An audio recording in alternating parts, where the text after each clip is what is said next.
Hello dear students, जैसा कि आप सभी को पता है कि अब अगला एग्जाम क्लास 10th का सोशल साइंस का है, सामाजिक विज्ञान का। तो सामाजिक विज्ञान के मोस्ट इंपोर्टेंट क्वेश्चंस आ चुके हैं जो कल आपको पेपर में देखने को मिलेंगे। आप इन सभी प्रश्नों को अच्छे से तैयार कर लेना। आपको 100% 99% प्लस मार्क्स दिलाने में आपकी हेल्प करने वाले हैं। पहले एक वाक्य उत्तर दिए हुए हैं यहाँ पर। बेटा पहला प्रश्न दिया है कि विश्व की सबसे लंबी राजमार्ग सुरंग कौन सी है। तो आपको एक वाक्य में मैंने यहाँ पर कुछ मोस्ट इंपोर्टेंट क्वेश्चंस निकाल के रखे हुए हैं। बेटा इनको अच्छे से तैयार कर लेना, आपको पेपर में डायरेक्ट यहाँ से क्वेश्चन सेट होने वाले हैं। तो इन सभी प्रश्नों को अच्छे से तैयार कर लेना प्यारे बच्चों, क्योंकि ये सभी प्रश्न आपको कल एग्जाम में देखने को मिलेंगे। तो इन सभी प्रश्नों की एक बार अच्छे से तैयारी कर लेना, इनके आंसर्स को अच्छे से लर्न कर लेना। पहला क्वेश्चन दिया है विश्व की सबसे लंबी राजमार्ग सुरंग कौन सी है। तो इसका उत्तर है सही अटल टनल। नेक्स्ट क्वेश्चन दिया है कि संगीत की पुस्तक का प्रकाशन किसने किया। पोल म्यूजिक कंपनी ने। किसने किया? पोल म्यूजिक कंपनी। क्वेश्चन नंबर 3 दिया है लिंग अनुपात किसे कहते हैं। लिंग अनुपात किसे कहते हैं? तो किसी जनसंख्या में पुरुषों और महिलाओं के अनुपात को बेटा क्या कहते हैं? लिंग अनुपात कहते हैं। क्वेश्चन नंबर 4 था बेटा आपका, चुनाव हारने वाले दल को क्या कहते हैं। तो देखो जो चुनाव हार जाता है तो सामने वाली पार्टी को हम विपक्षी पार्टी बोलते हैं, तो इसको बोलेंगे विपक्षी दल। ठीक है। फिर अगला क्वेश्चन दिया है आपका, जब हम लैंगिक विभाजन की बात करते हैं तो हमारा अभिप्राय क्या होता है। तो क्या होता है हमारा अभिप्राय? असमानताओं और भेदभाव से होता है। इसका करेक्ट आंसर हो जाएगा असमानताओं और भेदभाव से होता है। इसके बाद में बेटा अगला क्वेश्चन दिया है आपका, स्वयं सहायता समूह की गठन की स्वयं सहायता समूह के गठन का मुख्य उद्देश्य क्या था। तो इसका मुख्य उद्देश्य था गरीब और ग्रामीण महिलाओं को सशक्त बनाना। नेक्स्ट क्वेश्चन दिया है टिहरी में किसानों द्वारा कौन सा आंदोलन चलाया गया था। जो टिहरी है उसमें कौन सा आंदोलन चलाया गया था? वो था नर्मदा व्यायामो। नर्मदा व्यायामो। ठीक है, ये अभियान चलाया गया था। इसके बाद में क्वेश्चन नंबर अगला दिया है आपका कि हौज खास का निर्माण किसने करवाया था। ये हौज खास एक बिल्डिंग टाइप समझ सकते हो आप, उसका निर्माण किसने करवाया था मुगल टाइम पे। तो वो किया था अलाउद्दीन खिजली ने। किसने किया था? अलाउद्दीन खिजली। फिर अगला क्वेश्चन दिया आपका कि भारत का कौन सा नगर इलेक्ट्रॉनिक उद्योग की राजधानी है। ये क्वेश्चन बहुत इंपोर्टेंट क्वेश्चन है कि भारत का कौन सा नगर इलेक्ट्रॉनिक उद्योग की राजधानी है। तो वो है बेटा बेंगलोर। क्या है? बेंगलोर। इसके बाद अगला क्वेश्चन आ जाता है आपका, भारत का कौन सा नगर, सॉरी ये हो गया है। अगला नेक्स्ट क्वेश्चन आपका कि भूमध्य सागर के पूर्व में स्थित देश को क्या कहते हैं। तो देखिए प्यारे बच्चों, इसका साधारण आंसर हो जाएगा पूर्वी भूमध्य देश, या बोलोगे आप उसको लेवेंट। यानी कि जो भूमध्य सागर के पूर्व में जितने भी देश स्थित हैं उनको जानते हो आप पूर्वी भूमध्य सागरीय देश के नाम से या लेवेंट के नाम से जानते हैं। अगला क्वेश्चन दिया है आपका, नई आर्थिक नीति कब लागू की गई। तो नई आर्थिक नीति कब लागू की गई थी? 1991 में। इसका करेक्ट आंसर है। इसके बाद में क्वेश्चन नंबर लास्ट दिया है आपका कि बहुराष्ट्रीय कंपनियों द्वारा किए गए निवेश को क्या कहते हैं। यानी कि जो कई सारी जो विदेशी कंपनियां होती हैं उसके जो निवेश करते हैं उसे क्या कहते हैं? तो उसे विदेशी निवेश कहते हैं। इसका तो यहाँ तक बेटा ये आपके मोस्ट इंपोर्टेंट एक वाक्य थे। अब हम चलते हैं कुछ 3 नंबर और 4 नंबर के क्वेश्चन की ओर, जो आपके लिए बहुत ही ज्यादा इंपोर्टेंट होने जा रहे हैं। Let's start. तो यहाँ से पहला क्वेश्चन स्टार्ट होता है आपका कि सतत पोषणीय विकास किसे कहते हैं। मोस्ट इंपोर्टेंट, अच्छे से तैयार कर लेना। फिर दिया क्वेश्चन नंबर 2, काली मिट्टी की कोई 2 विशेषताएं लिखिए। बहुत ही ज्यादा इंपोर्टेंट है, ये पेपर में आएगा ही आएगा। काली मिट्टी से संबंधित एक प्रश्न 100% आएगा बच्चों, अभी कह रहा हूं मैं, इसको तैयार कर लेना। क्वेश्चन नंबर 3 है अवर्गीकृत वन किसे कहते हैं। क्वेश्चन नंबर 4 आ जाता है वन्य जीव संरक्षण के कोई 2 उपाय लिखिए। अगला क्वेश्चन है कि कर्तन दल प्रणाली से आप क्या समझते हो। कर्तन दल प्रणाली क्या है, इससे आप क्या समझते हो। फिर नेक्स्ट क्वेश्चन दिया 6th वाला आपका कि भारत सरकार द्वारा किसानों के लाभ हेतु कौन कौन से प्रयास किए जा रहे हैं। ये क्वेश्चन आ गया है कि भारत सरकार द्वारा किसानों के लाभ हेतु कौन कौन से प्रयास किए जा रहे हैं, लिखिए। इसके बाद में क्वेश्चन नंबर अगला दिया है बेटा आपका, आप घरेलू उद्योग के विषय से क्या जानते हो। यानी कि बेटा जो लघु उद्योग होते हैं ना, जिनको हम घर पर कार्य करते हैं, उन्हीं को बोलते हैं घरेलू उद्योग, है ना, जो लघु उद्योग के अंतर्गत कार्य करते हैं। जैसे कि छोटा उद्योग हो गया, अचार उद्योग हो गया, पापड़ उद्योग हो गया, ये सारी चीजें आपकी सब घरेलू उद्योग के अंतर्गत आती हैं। फिर दिया आधारभूत उद्योग क्या है। ये कहते हैं आधारभूत उद्योग किसे कहते हैं, आधारभूत उद्योग क्या है। ये अगला क्वेश्चन है आपका 9 वाला, सीमांत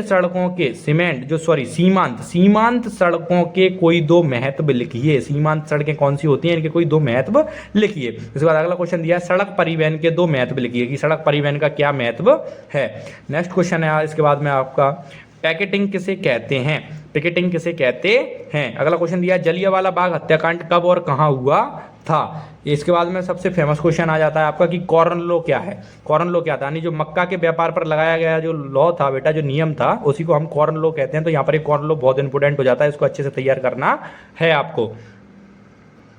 चलो आगे चलते हैं। नेक्स्ट अगला क्वेश्चन है आपको 14 वाला, रेशम मार्ग किसे कहते हैं? फिर इसके बाद अगला क्वेश्चन आ जाता है पूर्व उद्योगीकरण किसे कहते हैं? पूर्व यानी जो वेस्टर्न वाला जो बेटा वर्गीकरण था, जो अंग्रेजों वाला, उसी को कहते हैं पूर्वी उद्योगीकरण। तो जैसे क्वेश्चन आ जाता है पूर्वी उद्योगीकरण किसे कहते हैं, इसको अच्छे से कंप्लीट करके जाना। फ्लाइंग शटल किसे कहते हैं? फ्लाइंग शटल किसे कहते हैं? अगला क्वेश्चन है राजनीतिक दलों के मुख्य प्रमुख अंग लिखिए। जो राजनीतिक दल है उनके कौन कौन से अंग हैं, तो उनको यहाँ पर लिखना है आपको। अगला क्वेश्चन दिया गठबंधन सरकार किसे कहते हैं? ये क्वेश्चन बहुत इंपॉर्टेंट है पॉलिटी का। गठबंधन सरकार किसे कहते हैं? राजनीति का प्रश्न है, अच्छे से तैयार करके जाना है। फिर अगला क्वेश्चन दिया 19 वाला, लोकतंत्र किसे तरह उत्तरदायी, जिम्मेवार और वैध सरकार का गठन करता है? यानी कि जो लोकतंत्र है बेटा वो किस प्रकार से, ये यहाँ पे थोड़ा क्वेश्चन गड़बड़ हो गया है, यहाँ पे इसको कर लेना कि लोकतंत्र किस प्रकार उत्तरदायी और जिम्मेवार है, जो वैध सरकार का गठन करता है। इसके बाद अगला क्वेश्चन दिया है आपका 20, भारत एक लोकतांत्रिक देश है, स्पष्ट कीजिए। इसके बाद अगला क्वेश्चन आ जाता है आपका अंतिम उत्पादन किसे कहते हैं? इसके बाद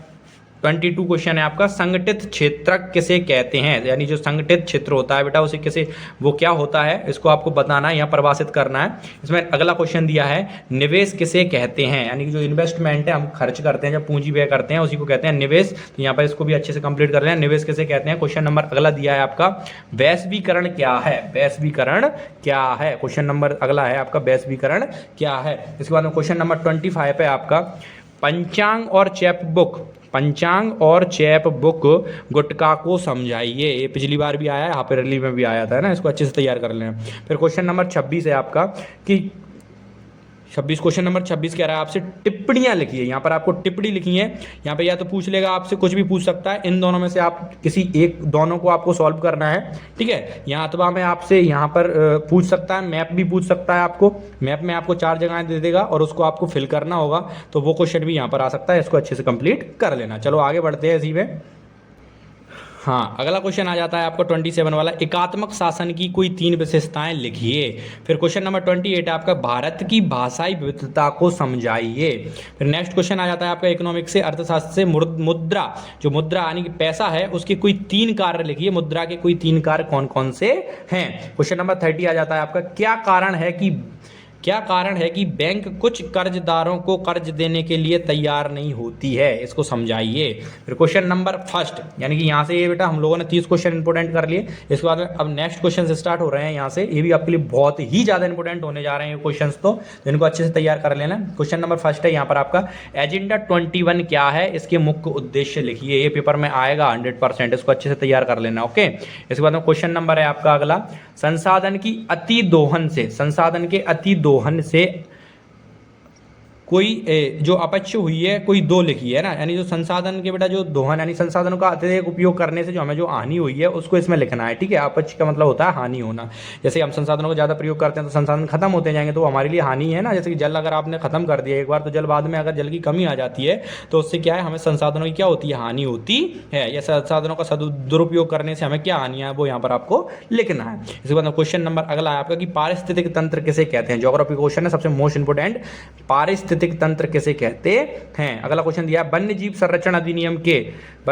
संरक्षण अधिनियम में संकटग्रस्त जाति को बचाने हेतु 2 कानूनों को लिखिए। फिर सबसे मोस्ट इंपोर्टेंट क्वेश्चन आ जाता है आपका ज्योग्राफी का कि स्वर्णिम चतुर्भुज महाराजमार्ग की 2 विशेषताएं लिखिए। सबसे अच्छा क्वेश्चन है, ये आएगा 100%। स्वर्णिम चतुर्भुज आएगा ही आएगा। फिर अगला क्वेश्चन दिया है आपका देश की पहली रेलगाड़ी कब और कहां तक चलाई गई। अगला क्वेश्चन है आपका कच्चे माल के आधार पर उद्योग के प्रकारों को लिखिए। क्वेश्चन नंबर 8 है फिर आपका सूचना प्रौद्योगिकी किसे कहते हैं। अगला क्वेश्चन है चंपारण सत्याग्रह कब और क्यों चलाया गया। इन सारे क्वेश्चनों को अच्छे से कंप्लीट कर लेना प्यारे बच्चों, बहुत ही मोस्ट इंपोर्टेंट क्वेश्चन है। फिर क्वेश्चन दिया अलपुरी सीताराम राजू कौन थे, ठीक है। अलपुरी सीताराम राजू कौन थे, थोड़ा डिफरेंट सा क्वेश्चन है, कोई ज्यादा खास नहीं है, लेकिन एक क्वेश्चन इंपोर्टेंट है कि चंपारण सत्याग्रह कब और कहां चलाया गया। चलो अगले क्वेश्चनों पर चलते हैं हम लोग। हाँ, नेक्स्ट क्वेश्चन है आपका, यूरोप में सब लोग के जीवन पर आलू का क्या प्रभाव पड़ा था, है ना। इस क्वेश्चन को तैयार कर लें कि यूरोप में सब लोगों पर जीवन में आलू का क्या प्रभाव पड़ा, कौन सी फसल भारत में उगाई जाती है और अंग्रेजों द्वारा चीन को क्यों निर्यात की जाती थी। ये क्वेश्चन को कंप्लीट करना है, क्यों की जाती थी। फिर अगला क्वेश्चन आ जाता है, बेलम क्या है, बेलम क्या है, खगोल शास्त्र किसे कहते हैं, गुटेनबर्ग की छपी पुस्तक बाइबल की 2 विशेषताएं लिखिए। फिर अगला क्वेश्चन आता है, पांडुलिपियां क्या थी, मोस्ट इंपोर्टेंट क्वेश्चन, नारीवादी आंदोलन क्या है, महिलाओं की राजनीति में प्रतिनिधित्व से क्या तात्पर्य है। फिर अगला क्वेश्चन है, जवाबदेही सरकार क्या होती है, जवाबदेही सरकार क्या है, इसको परिभाषित कीजिए। फिर क्वेश्चन नंबर है अगला आपका, वैध सरकार किसे कहते हैं, वैध सरकार किसे कहते हैं। क्वेश्चन नंबर 21 है, संगठित क्षेत्र के कोई 2 लाभ लिखिए, जो संगठित क्षेत्र होता है उसके कोई 2 लाभ लिखिए। फिर अगला क्वेश्चन बन के आता है आपका, कार्यों के आधार पर अर्थव्यवस्था को कितने भागों में विभाजित किया गया है। फिर नेक्स्ट क्वेश्चन आपका, मुद्रा, मुद्रा का अर्थ समझाइए, दोबारा रिपीट हो गया, इस क्वेश्चन को अच्छे से कर लेना, मुद्रा से संबंधित एक प्रश्न जरूर आने वाला है पेपर में, तो ये कर लेना, मुद्रा का क्या अर्थ है समझाइए। इसके बाद अच्छे से अच्छा एक मोस्ट इंपोर्टेंट क्वेश्चन आ जाता है, वस्तु विनिमय प्रणाली क्या है, वस्तु विनिमय से आप क्या समझते हो, यानी कि वस्तु के बदले वस्तु लेना ही वस्तु विनिमय प्रणाली कहलाती है। प्यारे छात्रों, इसको अच्छे से तैयार कर लेना। जैसे कि आपने गेहूं देकर बाजरा ले लिया, राइट, तो वो कहलाती है वस्तु विनिमय प्रणाली। इसके बाद अगला नेक्स्ट क्वेश्चन दिया है 25 कि कांडला समुद्री बंदरगाह की कोई 3 विशेषताएं लिखिए। फिर अगला दिया, यातायात और संचार के साधन देश और औद्योगिक विकास में किस प्रकार सहायता करते हैं या सहायक होते हैं। क्वेश्चन नंबर दिया अगला, ब्रिटेन की महिला कामगारों ने स्पिनिंग, है ना, जेनी पर हमले। हाँ, नेक्स्ट क्वेश्चन है आपका कि पूर्व औद्योगिकरण का आशय लिखिए, हो गया कंप्लीट। इसके बाद क्वेश्चन दिया है नेक्स्ट, संघीय शासन व्यवस्था की विशेषताएं लिखिए, क्षैतिज वितरण क्या है समझाइए, क्षैतिज जो वितरण है बेटा क्या है इसको समझाइए। फिर क्वेश्चन अगला बहुत इंपॉर्टेंट होने जा रहा है, साइमन कमीशन का गठन क्यों किया गया था, भारतीयों ने इसका विरोध क्यों किया, मोस्ट इंपोर्टेंट क्वेश्चन है। फिर क्वेश्चन है अगला, सविनय अवज्ञा आंदोलन के प्रमुख कारणों को समझाइए, राजनीतिक दल के प्रमुख कार्य क्या हैं। तो यहां से जाकर आपके क्वेश्चन कंप्लीट हो जाते हैं। एक सेट में 33 क्वेश्चन थे और उधर थे आपके 27 क्वेश्चंस। तो ऐसे जाके ये सारे क्वेश्चन बहुत इंपॉर्टेंट होने जा रहे हैं आपके, इन सभी क्वेश्चनों को अच्छे से कंप्लीट कर लेना प्यारे छात्रों, कल आपको एग्जाम में इन्हीं से कुछ क्वेश्चंस देखने को मिलेंगे। मुझे आशा है कि आप अच्छे से करके आओगे, अच्छे से मेहनत कीजिए। वीडियो पसंद आए तो लाइक कीजिए, शेयर कीजिए, सब्सक्राइब कीजिए, क्योंकि बहुत मेहनत लगती है इन क्वेश्चंस को ढूंढने में और आपके सामने लेकर आने में। तो कृपया कर प्लीज सपोर्ट कीजिए, लाइक कीजिए, शेयर कीजिए, सब्सक्राइब कीजिए। Thank you so much.